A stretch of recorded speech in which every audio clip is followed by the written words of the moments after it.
পবিত্র জিলকদ মাসের প্রথম জুমায় আগত মুসল্লিয়ান কিরাম, আলোচনার শুরুতেই সকলের প্রতি আমার আন্তরিক সালাম।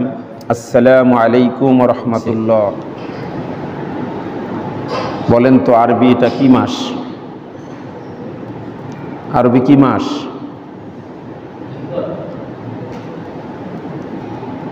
অন্তত এই মাসটা তো মনে থাকার কথা, কারণ এই মাসের পরে আরেকটি মাস আছে যে মাসটার নাম আমরা সবাই জানি, সেটার নাম কি? জিলহজ। তাহলে জিলহজের আগের মাসটার নাম কি? জিলকদ। এটা কততম মাস সিরিয়ালে? আরবি মাসের গণনায় সিরিয়ালে কততম মাস? আচ্ছা, আলহামদুলিল্লাহ, আমাদের বাবাজি বলছেন 11তম মাস সঠিক অ্যান্সার। কারণ জিলহজ দিয়ে আরবি মাস শেষ, আবার মুহররম দিয়ে শুরু, তাহলে শেষের আগে মাসটা কততম মাস? 11তম মাস। কারণ এর আগে ওই আলোচনা আমি করেছিলাম, রজব মাসে করেছিলাম। সূরা তাওবা আয়াত নম্বর হলো 36। সেই আয়াতে আল্লাহ পাক বলেছেন, যে আয়াতাংশ আমি আপনাদের সামনে শুরুতে তেলাওয়াত করেছি। আল্লাহ বলেছেন, ইন্না ইদ্দাতাশ শুহুরি ইনদাল্লাহি 12 শাহরান ফি কিতাবিল্লাহি ইয়াওমা খালাকাস সামাওয়াতি ওয়াল আরদা মিনহা আরবাআতুন হুরুম। যে যেদিন আল্লাহ পাক তার সৃষ্টির সূচনা করেছেন, এই সৃষ্টি লগ্নের শুরু থেকেই আল্লাহর গণনায় মাস কয়টা? 12টা। মাসের সংখ্যা কয়টা? 12 শাহরা। 12 মানে হলো 12, শাহরান মানে মাস। তাহলে আল্লাহর গণনায় মাস হলো কয়টা? 12টা মাস। এই আয়াতের ভিতরে আল্লাহ বলেছেন, মিনহা আরবাআতুন হুরুম। এই 12টা মাসের মধ্যে আবার 4টা মাস সম্মানিত মাস, বিশেষ সম্মানের মাস হলো 4টা মাস। এই 4টা মাসের নাম বলতে পারবেন? এর আগে আমি বলছিলাম, বলতে পারবেন কি? 4টা মাস আল্লাহ পাক বলেছেন, এই 4টা মাসের মধ্যে মিনহা আরবাআতুন হুরুম। 4টা মাসের মধ্যে, এই 12টা মাসের মধ্যে 4টা মাস মিনহা আরবাআতুন হুরুম, 4টা মাস বিশেষ সম্মানের মাস। কিন্তু কুরআনুল কারীমের কোথাও এই মাস 4টার নাম নাই। শুধু আল্লাহ বলছেন যে 12 মাসের মধ্যে 4টা মাসের সম্মানিত মাস, বিশেষ মর্যাদাপূর্ণ মাস 4টি, কিন্তু মাস 4টার নাম কোরআনের মধ্যে নাই। এই মাস 4টির নাম আছে কোথায়? হাদিসের মধ্যে। বুখারী শরীফের হাদিস, আল্লাহর হাবিব সাল্লাল্লাহু আলাইহি ওয়াসাল্লাম সেই হাদিসের মধ্যেও বলেছেন, 12টা মাসের কথা বলে বলছেন, মিনহা আরবাআতুন হুরুম। 12 মাসের মধ্যে 4টা মাস হলো বিশেষ সম্মানের মাস। এই 4টা মাসের মধ্যে আল্লাহ রাসূল বলেছেন, সালাসাতুন মুতাওয়ালিয়া। এই 4টা মাসের মধ্যে 3টা মাস হলো ধারাবাহিক। 4টা মাসের 3টা মাস কি? ধারাবাহিক। সেই 3টা কি কি? সেই 3টা হলো জিলকদ, জিলহজ, আর কি? মুহররম। জিলকদ, জিলহজ, মুহররম। মানে মাসের শেষের 2টা আর মাসের শুরুরটা মুহররম মাস। তাহলে শেষ থেকে শুরু, শেষটা এবং শুরুটা তাহলে ধারাবাহিক হলো না? তাহলে জিলকদ, জিলহজ, মুহররম, এই 3টা হলো ধারাবাহিক। আজকে মুখস্থ করে ফেলবো এই সম্মানিত 4টা মাস। আজকে আমরা কি করব? মুখস্থ করে ফেলব।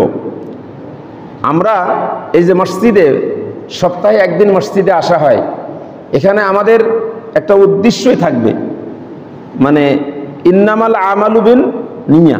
মানুষের তো প্রত্যেকটা কর্ম নিয়তের উপর নির্ভরশীল। মানে আসার সময় আমাদের নিয়তেই থাকবে যে প্রত্যেকটা জুমায়, এক জুমা থেকে আর এক জুমা, এর ভিতরে আমাদের কয়জনের সৌভাগ্য হয় যে আমরা তাফসির পড়ি, কয়জনে আমরা হাদিস পড়ি, কয়জনে আমরা ইসলামী সাহিত্য পড়ি? সেই সুযোগ কি হয় সবারে? হয় না। অন্তত পক্ষে এইটা নিয়ত করতে হবে যে জুমার দিনে আমরা মসজিদে আগে আগে যাব এবং সেখানে গিয়ে আমরা কিছু কোরআন হাদিসের জ্ঞান কি করব, অর্জন করব। এই নিয়তটাই আগে আমাদেরকে খালেস করতে হবে। আখলিস দীনাকা ইয়াখফিকাল আমালুল কলিল, তোমার নিয়তটাকে, তোমার দিনকে কি করো, খাঁটি করো, তাহলে অল্প আমলই কি হবে, নাজাতের জন্য যথেষ্ট হবে। আগের দিনটাকে খাঁটি করতে হবে। এখন যদি বলেন লাভ কি হবে, আপনি যদি এই মসজিদে এসে প্রতি সপ্তাহে যদি একটি করে এলেমও যদি কি করেন, অর্জন করেন, এই একটি করে এলেম যে আপনি অর্জন করলেন, এর মানে হলো আপনি আল্লাহ তাআলার গুণে গুণান্বিত হয়ে গেলেন। সুবহানাল্লাহ বলেন। কারণ এলেম অর্জন করা, এলেমের মূল উৎস কোথায় বলেন তো? এলেমের মূল উৎস কে? কার কাছ থেকে জ্ঞান আসে? আল্লাহর কাছ থেকে। এই যে ফেরেশতারা যে জ্ঞানী, ফেরেশতারা যে জ্ঞানী, ফেরেশতাদের জ্ঞানেরও কি আছে, সীমাবদ্ধতা আছে। ফেরেশতাদের জ্ঞানের কি আছে, সীমাবদ্ধতা আছে।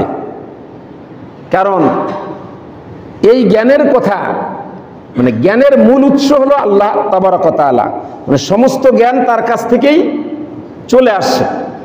তো এই জ্ঞান আল্লাহ তাআলার কাছ থেকে চলে আসে। এই জন্য আল্লাহ পাক ওয়া আল্লামা আদামা আসমা কুল্লাহা, আদম আলাইহিস সালাতু ওয়াস সালামকে আল্লাহ পাক সৃষ্টি করার পরে তাকে প্রথমে কি শিক্ষা দিলেন? জ্ঞান শিক্ষা দিলেন, সকল কিছু শিক্ষা দিলেন, সব কিছুর নাম আল্লাহ পাক শিক্ষা দিলেন।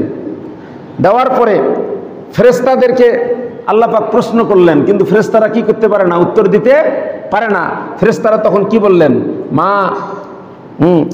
মা ইলমা লানা ইল্লা মা আল্লামতানা। ফেরেশতারা বললেন, আল্লাহ আমাদের তো জ্ঞান নাই, আমাদের তো জ্ঞান ততটুকু যতটুকুন আপনি আমাদেরকে, মা ইলমা লানা লা ইলমা লানা লা ইলমা লানা ইল্লা মা আল্লামতানা, যে আমাদের জ্ঞান তো নাই, আমাদের জ্ঞান তো সীমিত জ্ঞান, আমাদের জ্ঞান ততটুকুন যতটুকুন আপনি শিক্ষা দিয়েছেন। তার মানে আল্লাহ পাক ফেরেশতাদেরকে, ফেরেশতাদের চেয়েও আদম আলাইহিস সালামকে কি করেছেন? বেশি জ্ঞান শিক্ষা দিয়েছেন। তাহলে যদি কেউ জ্ঞান অর্জন করে, তাহলে জ্ঞান অর্জন করাটা এটা একটা আল্লাহর সিফত, আল্লাহর গুণে গুণান্বিত হওয়া। কারণ আল্লাহ জ্ঞানী, আল্লাহ কি জ্ঞানী। তাহলে কেউ যদি জ্ঞান অর্জন করে, তাহলে সে জ্ঞানী হলে তাহলে গুণটা কার? আল্লাহর গুণে গুণান্বিত হওয়া। এরপরে দেখেন আল্লাহ পাক যখন কি করলেন, কোরআনুল কারীম যখন বিশ্ব নবীর উপর নাজিল করলেন, আল্লাহ প্রথম যে ওয়ার্ড, প্রথম যে শব্দটা আল্লাহ ব্যবহার করলেন সেটা কি? ইকরা। সালাত না, সিয়াম না, হজ না, জাকাত না, কোনো আমল না, কোনো কাজ না, কোরআনুল কারীমের সর্বপ্রথম বিধানটা হলো ইকরা, পড়ো। এটা কি একজনকে পড়তে বলছে? মানে সমস্ত সৃষ্টি যত মানুষ আছে আল্লাহ সকলের জন্য আল্লাহ এই মেসেজ দিয়ে বললেন যে ইকরা, তোমরা কি পড়ো, বিসমি রাব্বিকাল্লাযী খলাক, সেই রবের নামে পড়ো যিনি তোমাদেরকে সৃষ্টি করেছেন। এরপরে আল্লাহ পাক বললেন আর রহমান আল্লামাল কুরআন খলাকাল ইনসান। এখানেও আল্লাহ কোরআন পড়ার কথা বললেন, আল্লাহ এলেম শিক্ষা দিলেন। তাহলে এই যে জ্ঞান অর্জন করার এই গুণটা যদি কেউ মসজিদে এসে অন্তত একটা জ্ঞানও কেউ মানে অর্জন করে যেতে পারেন, তাহলে আপনি আল্লাহ পাকের একটা গুণে কি হলেন? গুণান্বিত হলেন। তা আমরা নিয়ত করতে পারি তো ইনশাল্লাহ, এবং আমরা আলোচনাগুলো মনোযোগ দিয়ে শুনব। যেহেতু আমাদেরকে ওইভাবে আমরা কোরআন হাদিস স্টাডি করতে পারি না, সেই সুযোগ হয় না, পার্থিব জীবনের ব্যস্ততার কারণে আমরা পারি না, অন্ততপক্ষে আমরা জুমার দিনে এসে আমরা এই জুমার আলোচনা থেকে অন্তত যেন প্রত্যেক জুমা একটা দুইটা করে আমরা কি ইসলামী জ্ঞান, কোরআন হাদিসের জ্ঞান যেন এটা আমরা ধারণ করতে পারি, এটাই মনোযোগ দিয়ে যেন শুনতে হবে। এর আগে কিন্তু আমি একাধিকবার এই 4টা মাসের নাম আমি এই মসজিদে আলোচনা করছিলাম, কিন্তু আজকে সকলের বলার কথা, আজকে মুখস্থ করে ফেলবো। তাহলে আল্লাহর গণনায় মাস কতটি? মোট 12টি। মোট মাস কয়টি? 12টি। সেটা দলিল কোথায়? সূরা তওবার 36 নম্বর আয়াত, ইন্না ইদ্দাতাশ শুহুর ইনদাল্লাহি 12 শাহরান মিনহা আরবাতুন হুরুম। এই 12টা মাসের মধ্যে 4টা মাস কি সবচেয়ে বেশি সম্মানিত, বিশেষ মর্যাদার অধিকারী। এখন এই 4টা মাসের 3টা কি ধারাবাহিক, 3টা কি ধারাবাহিক, সেই 3টা কি কি এখন মুখস্থ করব। জিলকদ, জিলহজ, মুহররম। জিলকদ, জিলহজ, মুহররম। রাসূল বলেছেন যে এই 4টা মাসের 3টে হলো ধারাবাহিক, আর একটি মাস হলো, সেটা হলো রজব। মাসটি হলো রজব, যেই মাসটা হলো জুমাদিউল, একটা হলো জুমাদিউল আউয়াল, একটা হলো জুমাদিউল সানি। এই জুমাদিউল সানি এবং শাবান মাসের মাঝখানে একটা মাস, সেটার নাম হলো রজব। তাহলে আলাদা যে মাসটা তার নাম কি? রজব। আর ধারাবাহিকভাবে 3টা, জিলকদ, জিলহজ, মুহররম, রজব। এখন 4টা নামই আমরা মুখস্থ করব। জিলকদ, জিলহজ, মুহররম, রজব। মনে থাকবে তো ইনশাল্লাহ? জিলকদ, জিলহজ, মুহররম, রজব। আগামী জুমায় যদি নাম 4টে ধরি বলতে পারবেন তো ইনশাল্লাহ? তাহলে এই 4টে মাস বিশেষ সম্মানের অধিকারী। একটা অনুষ্ঠান হলে অনেক অতিথিকে দাওয়াত করা হয়, তার মধ্যে কিছু অতিথি বেশি ভিআইপি অতিথি থাকে না, প্রধান অতিথি, বিশেষ অতিথি, এরকম অতিথি তো অনেক, আরো থাকে আমন্ত্রিত অতিথি, প্রধান অতিথি, বিশেষ অতিথি, আমন্ত্রিত অতিথি। তো এইরকম এই 12টা মাসের মধ্যে এই 4টা মাস হলো বিশেষ সম্মানের মাস। এই 4টি মাসের প্রথম মাস, যেই মাসে আমরা পদার্পণ করেছি, যেই মাসের প্রথম জুমা হলো আজকে।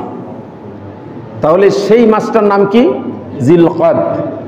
আজকে আলোচনার আলোচ্য বিষয় হলো জিলকদ মাসের গুরুত্ব এবং করণীয়। আগে আলোচনার বিষয়টা মুখস্থ করি।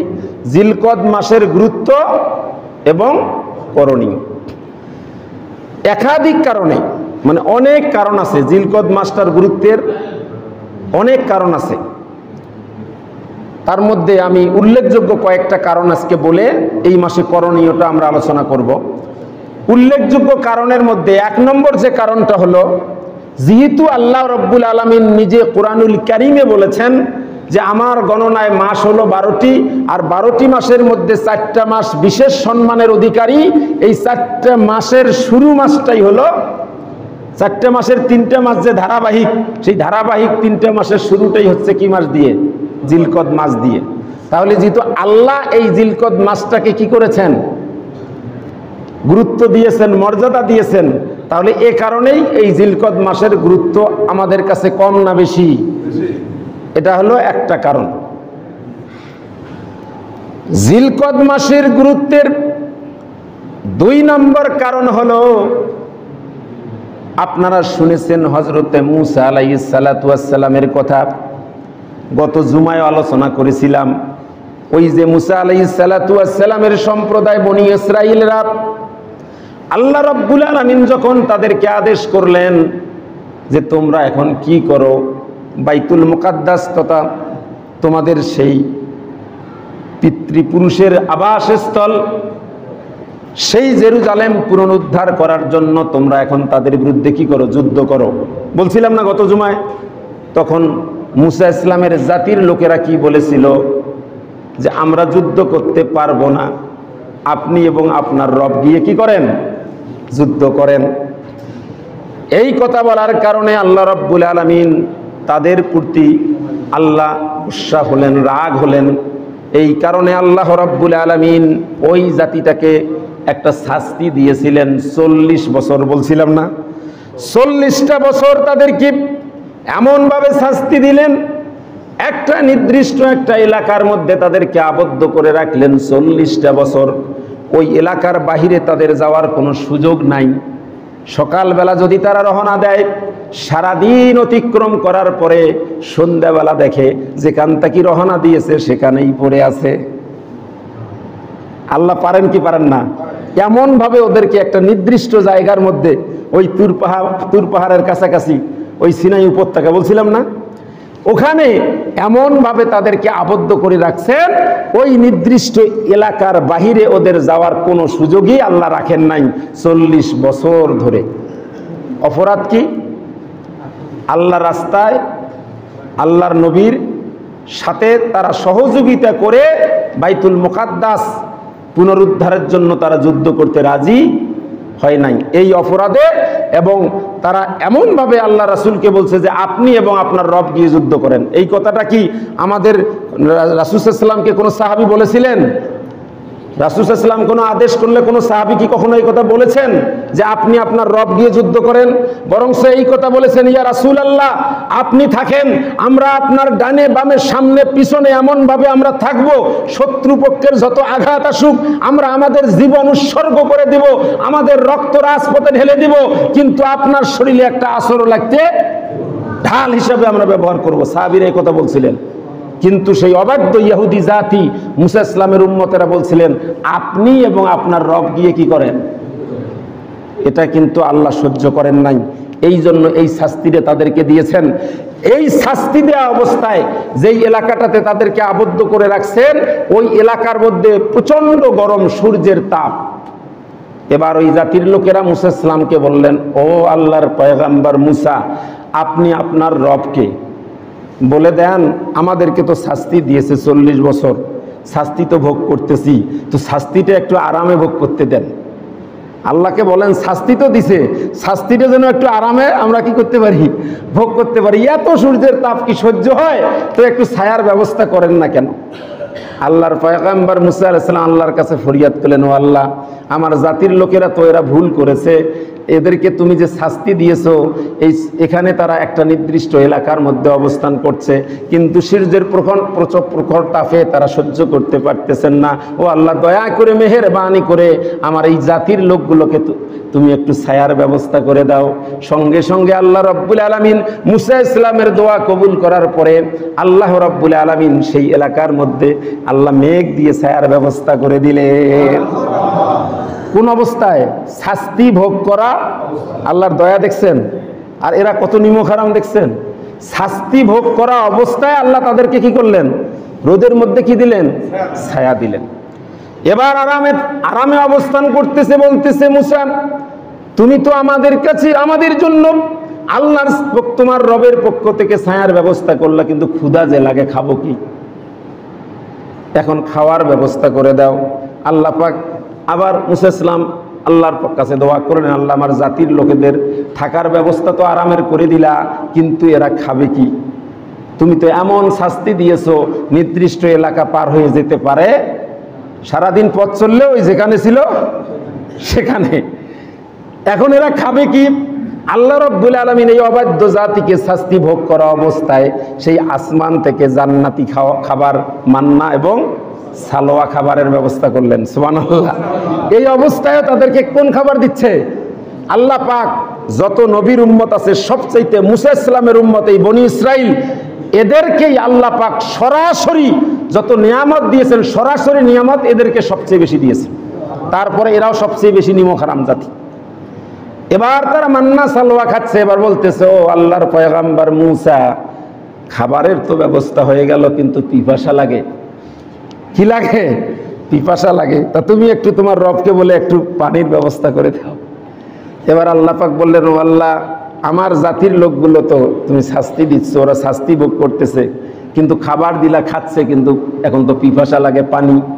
তখন আল্লাহ বললেন, এদরে বাসাকাল হাজার, ও মুসা, তোমার হাতে তো লাঠি আছে, তুমি লাঠি দিয়ে কি করো? পাথরে আঘাত করো। পাথরে আঘাত করার সঙ্গে সঙ্গে 12টা ঝর্ণা ধারা প্রবাহিত হয়েছে। বলুন সুবহানাল্লাহ। পাথর থেকে কয়টা ঝর্ণা ধারা? 12টা। 12টা কেন প্রবাহিত হলো? কারণ হলো তার গোত্র ছিল 12টা। তার উম্মতের ওই যার জাতির লোকদের ওই সময় গোত্রের ভাগ আছে না, যেমন আমাদের চৌধুরী বংশ বা এরকম বিভিন্ন বংশের ভাগ আছে। তো এরকম 12টা ছিল, যাতে কোনো দ্বন্দ্ব না হয়, যার যার মতো করে তারা পানি পান করে, এরকম করে পানি পান করতে থাকলো।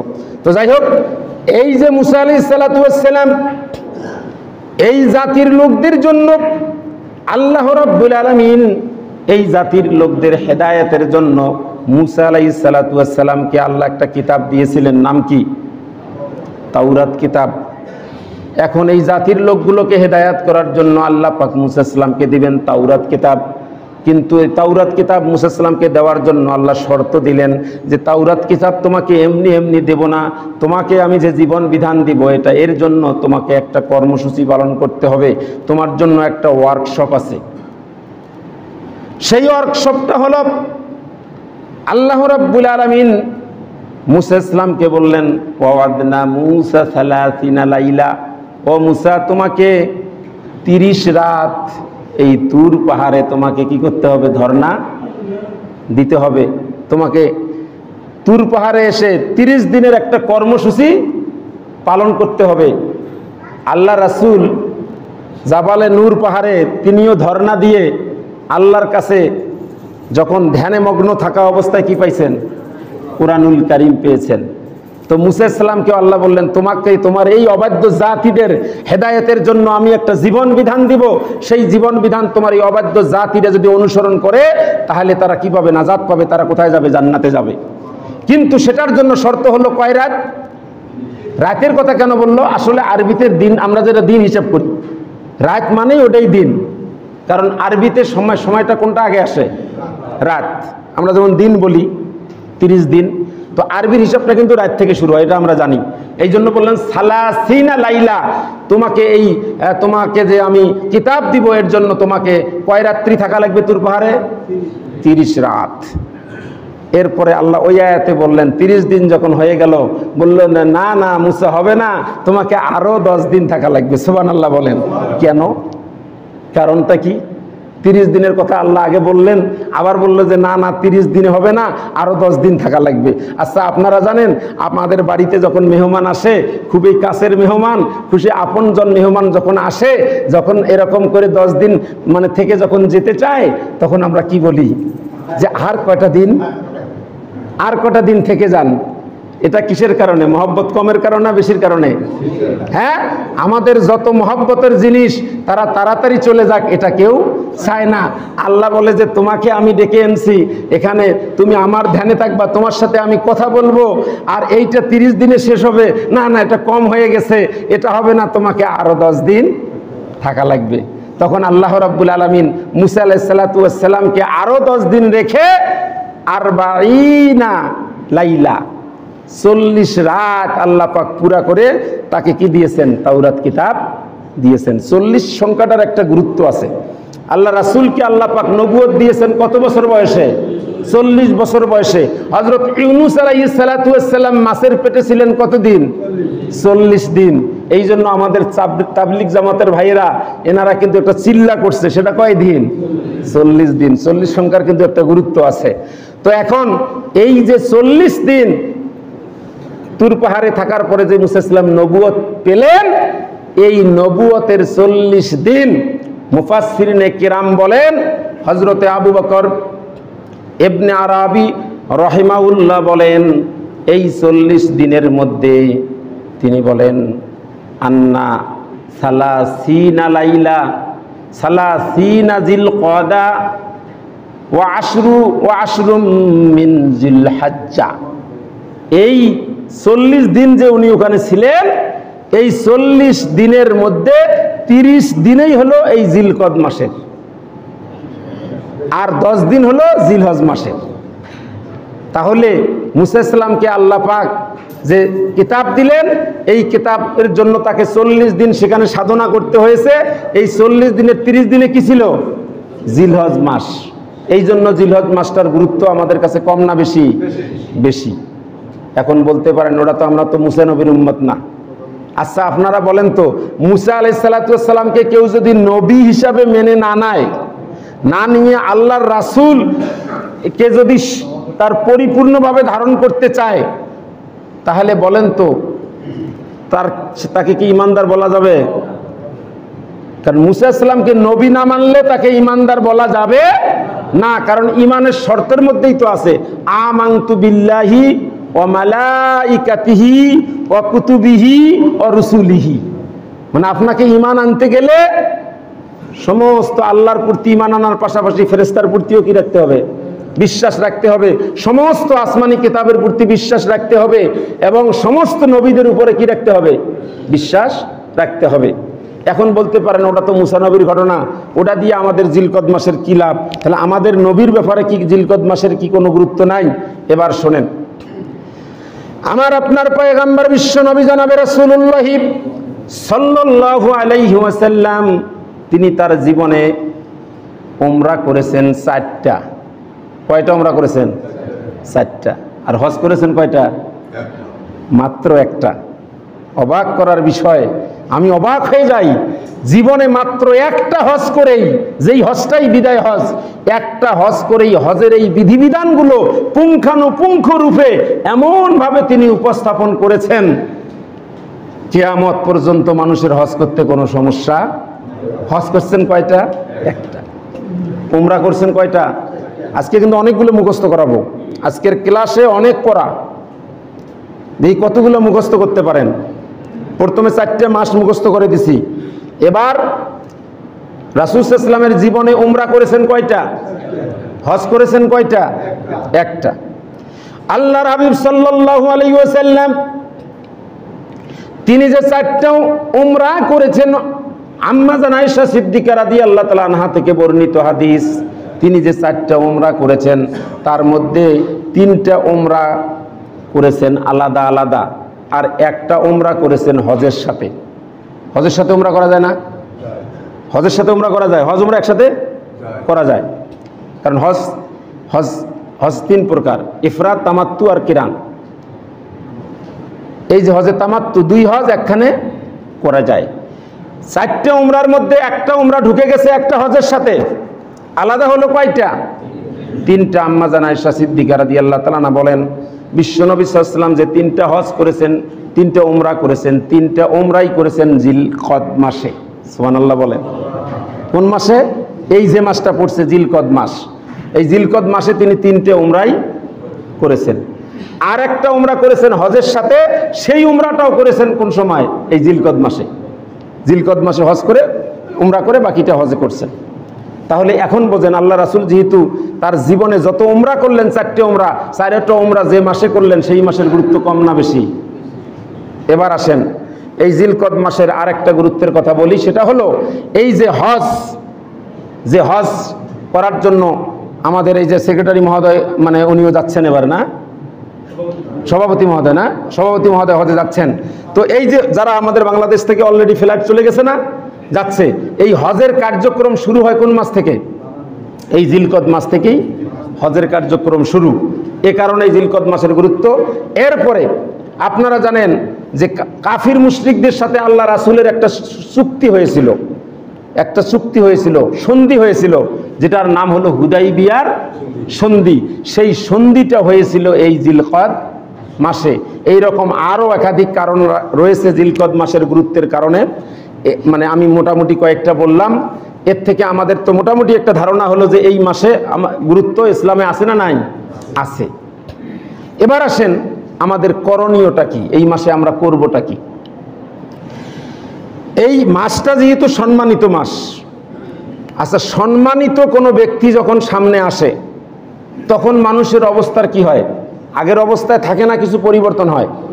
আপনি বসে আছেন, এমন সময় দেখলেন আপনার সিটি কর্পোরেশনের মেয়র আপনার সামনে চলে আসছে, আপনি যেভাবে বসে আছেন চেয়ারে ওভাবেই থাকবেন? আপনি বসে আছেন, এমন সময় আপনার শ্বশুর আসছেন, আপনি কি ওই অবস্থায় থাকবেন? আপনি বসে আছেন, এমন সময় আপনার বাবা আসছেন, আপনি কি ওই অবস্থায় থাকবেন? থাকবেন না। তাহলে কি বলবেন, কিভাবে কি করবেন আপনি? হয় আপনি যদি সম্মানিত ব্যক্তি হয়, চেয়ার আর না থাকে, আপনি চেয়ারটা ছেড়ে দিয়ে তাকে বসতে দেবেন, অথবা একটু আপনি নড়ে সরে একটু সম্মানের সাথে ভদ্রভাবে বসবেন। আগে হয়তো পায়ের উপর পা দিয়ে বসছেন, এবার একটু ভদ্রভাবে বসবেন। তার মানে কি আপনার অবস্থার কি হবে? একটা পরিবর্তন হবে। কারণ কি? সম্মানিত ব্যক্তি একটা অনুষ্ঠানের যখন প্রধান অতিথি যখন মাঠে পৌঁছে, সেই প্রতিষ্ঠানে বা সেই মঞ্চে পৌঁছে যখন, তখন মঞ্চের অবস্থা কি আগের মতো থাকে না? একটু পরিবর্তন হয়। প্রধান অতিথি আসার সঙ্গে সঙ্গে মঞ্চের সবাই কি করে? দাঁড়িয়ে যায়। তার মানে বোঝা যায় যে এখানে কি আসছে, এখন প্রধান অতিথি আসছে। তার মানে হলো এই জিলকদ মাসের প্রথম করণীয়টাই হচ্ছে যে জিলকদ মাস আসার সাথে সাথে আমরা একটু নড়ে চড়ে বসবো, কারণ এটা একটা সম্মানিত মাস। শুধু জিলকদ না, এই 4টা মাস যখন আসবে প্রথম কাজ হলো আমরা একটু এই মাসটার সম্মানে একটু নড়ে চড়ে বসবো। তার মানে অবস্থার একটু পরিবর্তন করব। এই মাসটাকে যেহেতু আল্লাহ বলছেন সম্মানিত মাস, আল্লাহ রাসূল সম্মানিত মাস বলেছেন, রাসূল এই মাসের সম্মানে এই মাসে উমরা পালন করেছেন, তাহলে 1 নম্বর আমাদের করণীয় হচ্ছে জিলকদ মাসে মাসটাকে আমরা কি করব? সম্মান করব। 2 নম্বর করণীয় হচ্ছে আমরা যে ইবাদতগুলো করি, এই ইবাদতগুলো আরো আন্তরিকতার সাথে, বেশি বেশি আন্তরিকতার সাথে এই জিলকদ মাসের ইবাদত আমরা করব। নামাজ অন্য মাসেও পড়ি, এ মাসেও পড়বো, কিন্তু আন্তরিকতা কি থাকবে? আমাদের বেশি থাকবে। হয়তো অন্য মাসে ফজরের সালাতে মসজিদে আসি না, কিন্তু নিয়ত করবো এ মাসে আমরা মসজিদের কি করব, যেহেতু এটা সম্মানিত মাস চলতেছে, মানে এটা মাসটা যেন বোঝায় যায়, আমার পরিবারের যেন সবাই বোঝে যে একটা সম্মানিত মাস মানে চলতেছে। তাহলে আমরা কারণ এই মাসে, যে মাসে সম্মানিত মাস, এই মাসে ইবাদত করলে যেমন সব বেশি, এর তৃতীয় যে কাজটা আমরা করব, যে এই মাসে যত অন্যায় আছে, যত অন্যায় জুলুম, যত প্রকার মানে হারাম উপার্জন, এগুলো থেকে আমরা কি করব? আমরা দূরে থাকব। কারণ এই মাসে অন্যায় করলেও এর শাস্তি কি হবে? বেশি হবে। আমরা হারাম উপার্জন থেকে দূরে থাকব। কারণটা হলো এই হারাম উপার্জন আপনি কার জন্য করবেন?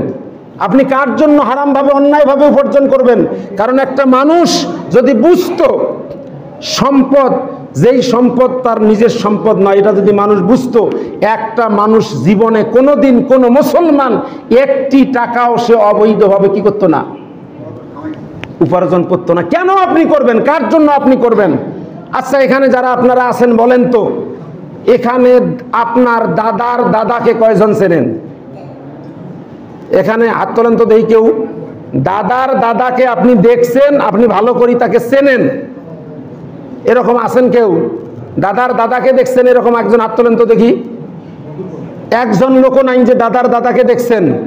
তার মানে হচ্ছে আপনি কিসের জন্য অবৈধ উপার্জন করবেন? আপনাকে মনে রাখতে হবে, আজকে আমরা যে রিস্কের পিছনে ছুটছি, যার জন্য আমরা এই যে বাড়ি গাড়ি করার জন্য অন্যায় উপার্জন করছি, এই যে সম্পদগুলো আল্লাহ রাসূল বলেছেন, আমি একদিন বলেছি, হযরত আবু হুরায়রা রাদিয়াল্লাহু তাআলা আনহু হলেন রাবী, মুসলিম শরীফের হাদিস, আল্লাহ রাসূল বলেছেন যে 3 প্রকার সম্পদ ছাড়া মানুষ যতই সম্পদের মালিক হোক, সেই সম্পদের মালিক তিনি না। তার প্রমাণ হলো আজ থেকে 200 বছর আগে, যেই পৈতৃক সূত্রে প্রাপ্ত আপনি সম্পদের ভোগ করছেন, যেই বাড়ি হয়তো আপনি নতুন করে করছেন, কিন্তু যেই সম্পদ আপনি পৈতৃক সূত্রে পেয়েছেন, আজ থেকে 200 বছর আগে যারা এই সম্পদের মালিক ছিল, তাদের একজনকেও আপনি চেনেন। ঠিক তেমনি ভাবে আজ থেকে 200 বছর পরে আজকে আপনি যে ফ্ল্যাটের মালিক, আপনি যে সম্পদের মালিক, আমি আল্লাহর কসম করে বলি, যদি আল্লাহ আপনাকে 200 বছর পরে কবর থেকে জীবিত করে এনে দেয়, আর আপনি যদি এসে আপনার সেই বাড়ির সামনে দাঁড়িয়ে যদি বলেন যে এটা আমার বাড়ি, আমি মনে করি যে ওই বাড়িতে আপনার যেটা ওয়ারিশ যারা থাকবে, তারা আপনাকে ধাক্কাতে ধাক্কাতে বের করে দিয়ে বলবে এটা পাগল, পুলিশকে খবর দিয়ে বলবে এটাকে থানাতে দিয়ে দাও। কথাটা কি মিথ্যা বললাম আমি? আপনারও তো বাড়ি, এই ফ্ল্যাট তো আপনি কষ্ট করে করলেন, অথচ এই ফ্ল্যাটে 200 বছর পরে আল্লাহ যদি আপনাকে কবর থেকে কোনো কারণে জীবিত করে, আর আপনি যদি আপনার বাড়ি চিনে আপনার বাড়ি আসেন, আপনার এই ওয়ারিশ যারা পরবর্তী প্রজন্মরাই আপনাকে কি করবে? কারণ কি? চেনে না তো 200 বছর পরে আপনাকে চিনবে তারা। তার মানে যে বাড়ি আমি করতেছি, যে বাড়িতে যেই সম্পদের জন্য আমি এত কিছু করতেছি, 200 বছর পরে ওই সম্পদের যারা ভোগ করবে, একজনকে আমিও চিনি না, তারাও আমাকে। তাহলে আল্লাহ রাসূল যে বলছেন 3 প্রকার সম্পদ ছাড়া কোনো সম্পদই আপনার। 3 প্রকার সম্পদের মধ্যে কি? 1 প্রকার কি বলছিলাম আমি, আজকে অনেক পড়া, এই জন্য তো বলছি, মুখস্থ করতে হবে। যা আপনি খেয়ে হজম করবেন, ওটা কেউ আর খেতে পারবে না, খালি পায়খানা খেতে হবে। আপনি যেটা খেয়ে হজম করছেন, ওটা যদি কেউ খেতে চায়, কি খেতে হবে? ওটা কেউ খাবে না, তার মানে ওটা আপনার। যেই পোশাক পরে ছিঁড়ে ফেলছেন, তারপরে সেটা আপনি মানে ওই যে কোনো কিছু ধোয়া মশার কাছে ব্যবহার হয়, ওই কাপড় কেউ ব্যবহার করবে? ওটা আপনার। আর একটা হলো যেটা আপনি আল্লাহর রাস্তায় দান করবেন, মাদ্রাসা মসজিদে যেখানে আপনি দান করবেন আল্লাহর রাস্তায়, এইটা হলো আপনার সম্পদ। তাহলে এখন আপনি বলেন তো, আপনি যে এত পরিশ্রম করতেছেন, এরপরে কি আপনার কি মন চায় না যে আমি এই সম্পদের মধ্যে আমার নিজের কিছু সম্পদ থাক? এত সম্পদ আপনার, কিন্তু যেই সম্পদ 200 বছর কেন, 2000 বছর কেন, কিয়ামত পর্যন্ত কেন, কিয়ামতের পরেও যেই সম্পদ আপনার কি রাখবে, কাজে লাগবে জান্নাতে ঢোকার আগ পর্যন্ত, তাহলে সেই সম্পদটা করার জন্য কি মন আপনাদের চায় না? অবশ্যই চায়। আমরা তো রিস্ক বুঝি না, আমরা রিস্ক বুঝি না। আমরা মনে করি আসলে রিজিকের মালিক কে বলেন তো? আল্লাহ রাব্বুল আলামিন বলেন, ওমা মিন দাব্বাতিন ফিল আরদি ইল্লা আলাল্লাহি রিজকুহা। এই পৃথিবীতে বিচরণশীল যত প্রাণী আছে সমস্ত প্রাণীর রিজিক কে দেয়? আমরা তো রিজিকের জন্য অনেক কষ্ট করি, সঞ্চয় করে রাখি। বলেন তো এই যে পশু পাখিগুলো যেগুলো আল্লাহর সৃষ্টি, এদের কি সঞ্চয় আছে? সকালবেলা এরা বের হয়ে যায়, এরা কোথায় রিজিক পাবে এটা কেউ জানে না। কে জানে? আল্লাহ জানে। আসলে আমরা রিজিকটা মানে আমরা বুঝি না।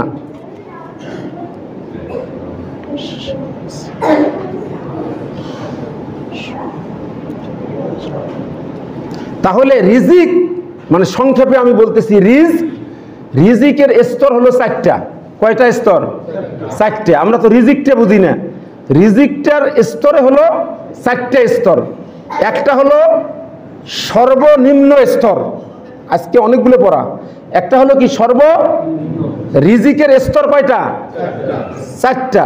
একটা হলো সর্বনিম্ন, একটা হলো সর্বোচ্চ, একটা হলো সর্বোত্তম, একটা হলো পরিপূর্ণ। তাহলে মুখস্থ করেন তো, 1 নম্বর স্তর হলো সর্বনিম্ন, আর 2 নম্বর হলো সর্বোচ্চ, 3 নম্বর হলো সর্বোত্তম, আর 4 নম্বর হলো পরিপূর্ণ। এই রিজিকের 4টে স্তর বলে শেষ করব আলোচনা। 1 নম্বর সর্বনিম্ন স্তর রিজিকের হলো টাকা পয়সা, গাড়ি বাড়ি, ধন দৌলত।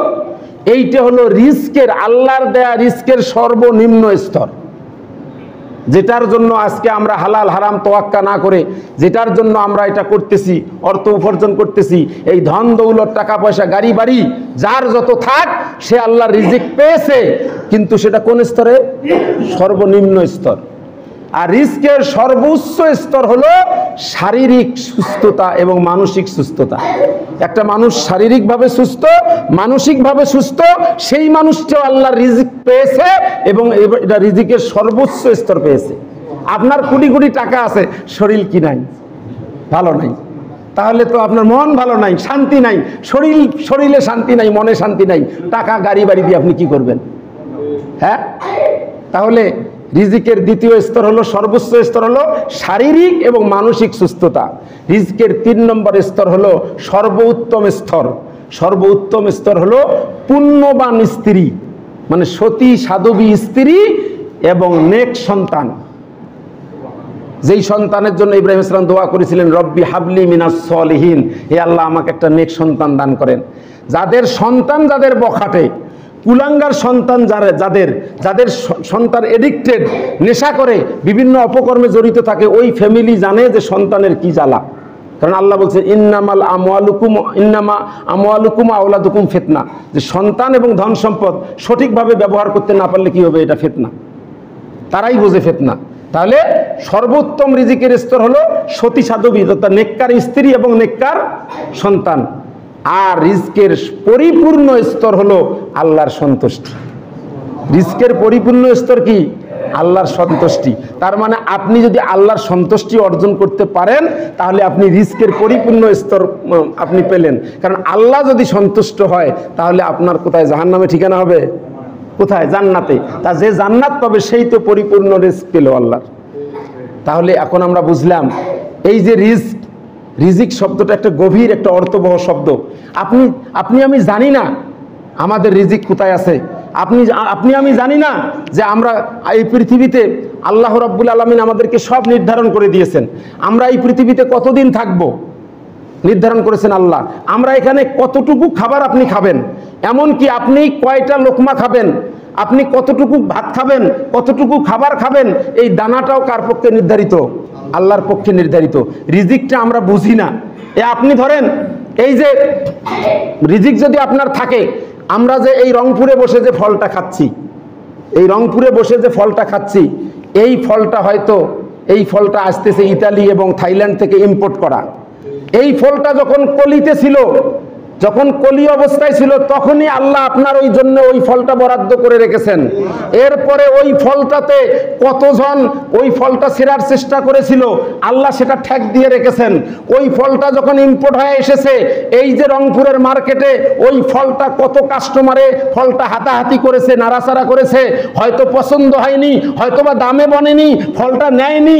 এই প্রক্রিয়া আল্লাহ করেছেন, কারণ ওই ফলটা আপনার জন্য বরাদ্দ। চিন্তা করতে পারেন রিস্কটা কত মানে মারাত্মক।